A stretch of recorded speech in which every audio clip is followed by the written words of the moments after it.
তিস্তা নদীর আরেকটি নাম উত্তরের দুঃখ। এই তিস্তা নদীতে পানি বাড়লে হয় বন্যা, আর পানি কমতে থাকলে শুরু হয় ভাঙন।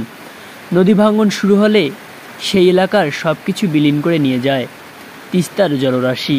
কথায় আছে, চোর আসলে নিয়ে যায় কিছু, নদী ভাঙনে বিলীন করে দেয় সব কিছু। তিস্তা পাড়ের মানুষ নদীর ভাঙনের চড়াই উতরাই সহ্য করে বেঁচে আছে শুধু তিস্তা মহাপরিকল্পনার দিকে তাকিয়ে। এটি সেই স্বপ্ন, যে স্বপ্ন হবে হবে বলে আজও দূর অতীতের সেই কল্পনা হয়ে আছে। সংবাদপত্রের তিস্তা মহাপরিকল্পনার কোনো সংবাদ হলে গ্রাম থেকে গ্রাম ছুটে আসে সেই সংবাদ একটু শোনার জন্য।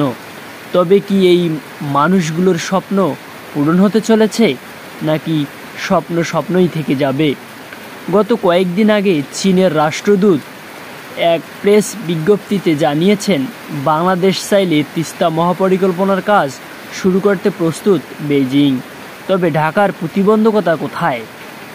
বাংলাদেশের সকল রাজনৈতিক দল চায় তিস্তা মহাপরিকল্পনা বাস্তবায়ন করা হোক। এ তো কোনো দলের বাধা বিপত্তি নেই।